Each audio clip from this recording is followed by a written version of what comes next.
In 1967, Aretha Franklin's song Respect reached number 1 on Billboard's pop music chart. Rolling Stone magazine ranked Respect at number 5 on their list of the 500 greatest songs of all time. Why? It was about a woman demanding the respect of her man. And isn't respect what we all want? Everyone wants to be valued because of our abilities and accomplishments. But giving respect to others, especially if they are in authority over us, is not easy. What should we do if our boss or a government official treats us unfairly? Do they still deserve our respect? If you have ever struggled with respecting people who don't deserve your respect, you will want to listen in as Nathan Norman, Kent Edwards, and Vicki Hitzges look and learn how David chose to respond to his bad boss in 1 Samuel chapter 24. Welcome to CrossTalk, a Christian podcast whose goal is for us to encourage each other to not only increase our knowledge of the Bible, but to take the next step beyond information into transformation.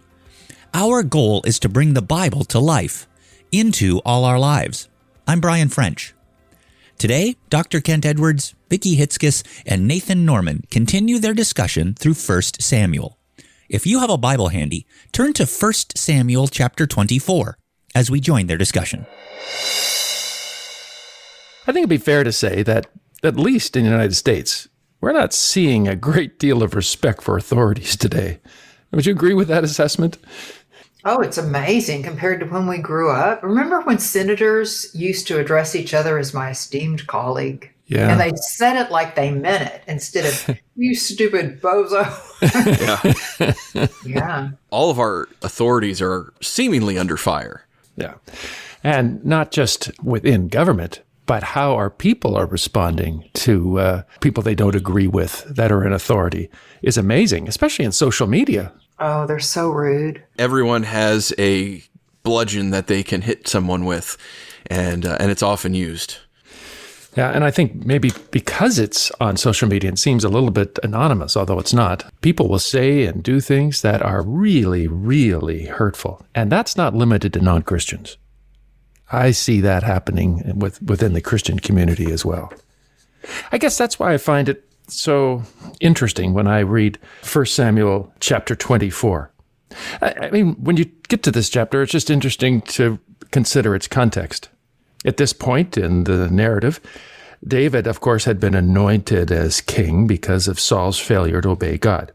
And even though David saved Israel by killing Goliath, and after that went on to become Israel's most successful military commander by far, Saul became so jealous of David and his success that, as we've seen previously, he tried to kill David, throwing spears at him multiple times.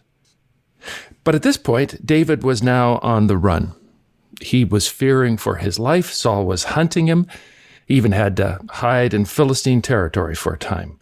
But in chapter 24, things heat up again. In fact, we read in the text in verses 1 and 2. It says, after Saul returned from pursuing the Philistines, he was told, David is in the desert of En-Gedi. So Saul took 3,000 able young men from all Israel and set out to look for David and his men near the crags of the wild goats. The crags of the wild goats. What does that phrase imply to you? That it was out there in the middle of nowhere. Out in the sticks, yeah. Yeah.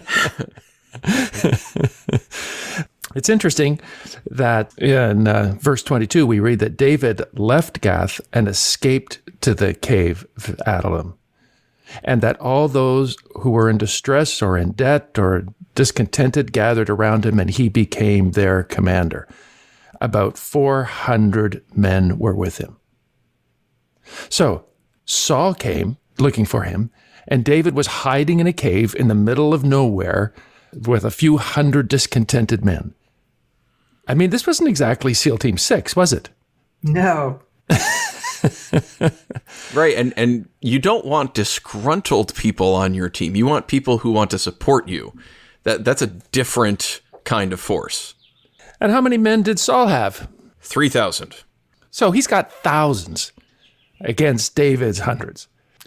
My hunch is that the men Saul had were well-trained warriors, and the ones who came with David were disgruntled and upset, but not necessarily experts in warfare. And we read in verse 3 that this story takes an unexpected turn, doesn't it? It says, Saul came to the sheep pens along the way. A cave was there, and Saul went in to relieve himself. And David and his men were far back in the cave. Am I the only one who finds some humor here? If you were a little boy, you couldn't help but gig your neighbor and just laugh. Potty humor is always appreciated at the Norman household, except for at the dinner table where it's not supposed to be spoken. What's the irony of this situation? Well, I mean, he's alone and totally vulnerable, and he decided to go poo-poo in the cave where David's hiding. And this, of course, makes total sense because I know my kids will always have the biggest distress of their life when I'm trying to use the bathroom. Like I can't do anything, right? They get into the biggest trouble or they have the biggest crisis while I'm trying to go to the bathroom. And there's nothing I can do. I'm powerless except for like yell from the other room, right? Yeah, think about this. So Saul's trying to kill David, and David and his guys are standing there where Saul comes, pulls up his robe, and is literally caught with his pants down. He has no defense whatsoever. What an opportunity, right?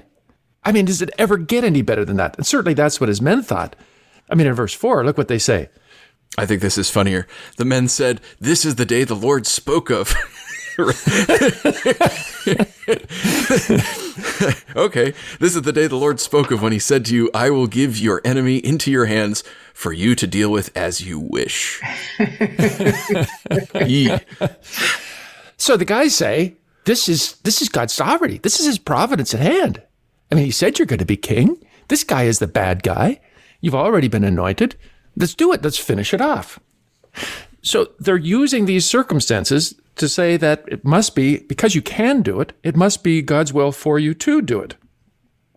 An argument can be made that David should use this opportunity to finish Saul off, isn't there? Yeah. Like, he's trying to kill you, kill him before he kills you. End of story. And you're the anointed by God, rightful king of Israel. Right. So? Well, and if God said, I'll give your enemy into your hands, I mean, there he is. Isn't this what we are tempted to do when we find ourselves at odds with authorities who don't respect us?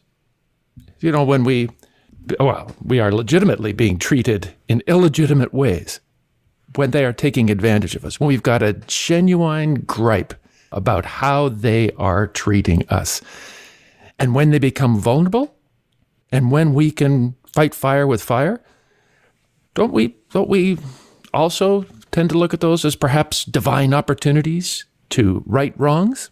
Yeah, absolutely. That's social media, and that's part of the problem is you can get social capital by taking people down on social media, and you'll get attention and you'll get accolades and people will cheer you. And so if you have any vulnerability, which everyone does have a vulnerability because all have sinned and fall short of the glory of God, they will try. There are people who will try and take you out, take you down, whether legitimately or illegitimately. Yeah. And that can take place even in the workplace. If we have a boss who is treating us bad and we have suffered at their hands in all kinds of wrong ways, and suddenly we see an opportunity. We can get back at them. We could either directly or with passive aggressive ways talk against them, try to frustrate things in ways that, that would sound a lot like David's soldiers are urging us on. Yeah. Well, it's pretty normal in the workplace. I know when I worked at a large retail hardware store and a welding supply store years ago, the normal thing to do is to badmouth and ignore the boss when the boss isn't around. Right. It's just the normal thing. I remember way back 160 years ago when I was in high school, I worked for a company briefly, part-time, that was in the business of making breadcrumbs. So it's interesting. They took old moldy bread that was no longer fit to be sold in stores. They put it through this furnace and kind of blasted all the bad stuff out of it until you were left with these remnants. And then they would pack them in containers, these breadcrumbs, and sell them to people. And when the guys on the assembly line felt aggrieved, one of them decided to get back and put his chewing gum into some of the containers. Oh, my word. Knowing that someone was going to find it, there would be a big hullabaloo, and the owner would obviously be in a lot of trouble. He was just sabotaging his boss. Wow. What does David do? Wait a minute, so did anybody ever find it? You can't leave us hanging with a story like that. Well, I got to tell you, I didn't work there for a long time. It didn't strike me as being a really healthy workplace, shall we say. So there were other alternatives. Thanks for ruining breadcrumbs for us. You just may want to sift through before you dump them all down here. You're just trying to turn everyone onto keto, aren't you? But David doesn't follow suit. He keeps his gum in his mouth, as it were. And instead of killing him, he crept up unnoticed behind Saul and cut off a corner of his robe. Why do you think he did that? I mean, obviously, he was not trying to hurt him or kill him, but do you think Saul would know that he did that? It wasn't like he could text him and go, neener, neener, neener, got a piece of your robe. Well, that's a good question. I think the reason why he cut off part of the robe is kind of a reminder back to what happened in chapter 15:27. Back then, you may remember, when Saul refused to obey God by utterly destroying the Amalekites as he was commanded, Samuel confronted him with his sin.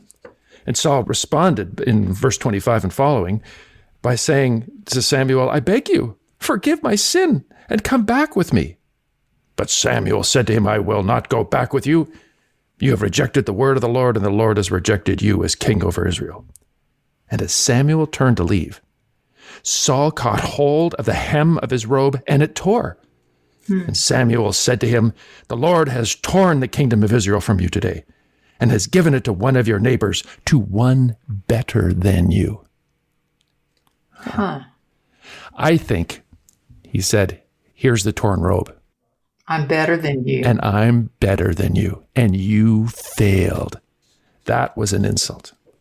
Oh, and if you think about it, it was harder to cut the edge of his robe without him noticing than burying that same knife into his back. Yeah. Right. So he's like really careful with the knife, slowly, so he doesn't notice what's going sharp. on. Must have been sharp, and it must have been dark. Must have been a long time Saul was spending going to the bathroom. Yeah. Ate a lot of bananas. But after having cut off the rope, he thinks better of it. And what do we read starting in verse 5? It said, afterward, David was conscience-stricken for having cut off a corner of his robe. And he said to his men, "The Lord forbid that I should do such a thing to my master." Wow, what a conscience. The Lord's anointed. Or lay my hand on him, for he is the anointed of the Lord. David sharply rebuked his men and did not allow them to attack Saul. And Saul left the cave and went on his way. It's just imagine that too. Like, what does a sharp rebuke look like when you're trying to be quiet in a dark cave? You know, they're like coming over with the knife, and he's like, pointing his finger at them, and I'll kill you if you kill him. You know, gesturing this whole thing because they can't let him know that he's there. I could just picture David looking at them, glaring at them silently, with his hand going across his throat. It's like, no, don't. If you've ever had a mother in church, you know what this is like. That's a good point. But why? Why was he so guilt-ridden? I mean, he knows that Saul was bad. He knows that he has been told by God he's going to be removed. So why is he so guilt-ridden for doing this? Because he's gloating. He's gloating. Now, of course, if I put myself in the shoes of his men, I've had people come to me like, "Oh, Pastor, I really need to confess this sin." Okay, what's going on? Well, I had this bad feeling about this person, a few weeks ago, and I need to, it's like, really, is this what we're talking about right now? Come on, get over it. I mean, that's what I would feel. And yet he's so guilt-ridden that he's going to do something about it. But I think it's this respect issue. He was gloating over someone and it was not showing him the respect of his office. Yeah. No, I think you're onto something there. I think it was because of the office that he held, not because of Saul's behavior. Look at what happens in verses 8 and following. I said, then David went out of the cave and he called to Saul, my lord, the king. And when Saul looked behind him, David bowed down and prostrated himself with his face to the ground. Now, why did he do that? Just why do you think he did that? To show that he was subservient. Right. He acknowledged you are still the king, right? Okay, good. And what else happens? He wasn't a threat in any way. He said to Saul, why do you listen when men say David is bent on harming you? This day the Lord delivered you into my hands in the cave. Some urged me to kill you, but I spared you. I said, I will not lay my hand on my Lord because he is the Lord's anointed. I am not guilty of wrongdoing or rebellion. May the Lord judge between you and me, and may the Lord avenge the wrongs you have done to me, but my hand will not touch you. Now that's profound, isn't it? Convicting. Yeah. In a very difficult way.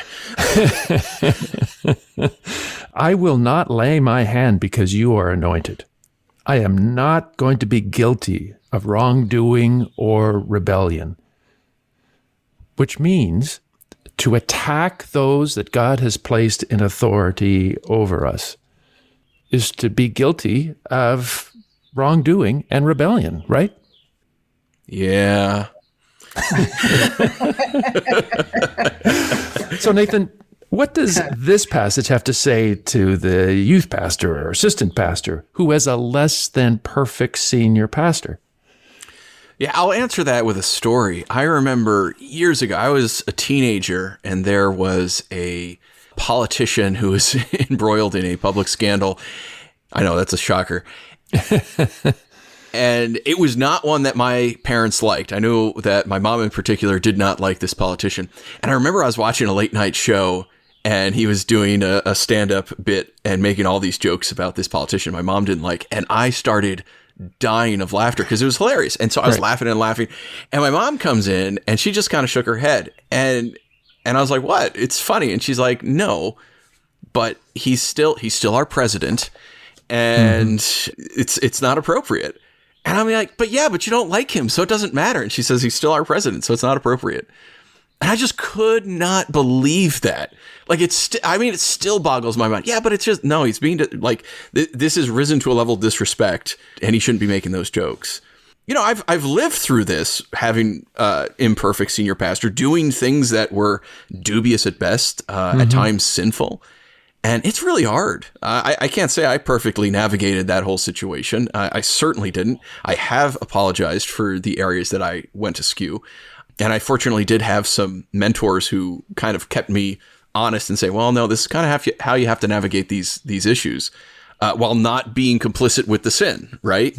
It's incredibly hard to be respectful while still calling out bad behavior and sinful behavior, but it's possible. And I think for me anyways, I needed outside third party people that I could confide in, and they wouldn't, turn into gossip hounds. And they'd say, no, well, this is kind of how you have to navigate it. And this is how you can keep yourself above reproach while still addressing the issue and still respecting the person. It's really hard, but I think for me, and I think for most of us, we probably need to get a impartial third party that we trust and ask them for accountability to help us navigate this respectfully while still dealing with the underlying issues, because the issues need to be dealt with. And if you don't deal with them, then you become complicit, right? You don't want to become a monster like Saul, but then again, you don't want to be utterly disrespectful and gossiping about him behind his back like I was and others were at our hardware store about the bosses. That's not good either. And it's easy to get sucked into that. And I think it's important to note that I think God calls us to be courageous followers, not just blind sheep. In other words, when I follow someone, I take my mind with me. I can help bring perspective to situations and decisions that are made. And it's certainly right to be able to come, as we see numerous times in the Bible, people coming to those in authority and pointing out when things should be done differently or could be done differently. It's not wrong to question. It is wrong to attack. Right? That's good right there. Yeah. Yeah. I think we need to be courageous enough to speak up, but we need to be humble enough and respectful enough never to attack and demean. What happens if we disobey that? What happens if we do start attacking? In a church context, what is the result of that? Well, church split, chaos, and really the Spirit of God is not empowering the work that's happening there. So even if, let's say, the senior pastor is wrong and then the youth pastor starts to attack, senior pastor's wrong, but now all of a sudden the youth pastor's wrong too. He had the high ground and he just ceded the high ground. So now they're on level playing field and slinging mud at each other. Right. And the youth pastor doesn't have the power, so he's going to get hurt. He's going to deal with the brunt of what happens. And ultimately, who does the person appointed by God, who is that person responsible to? To God.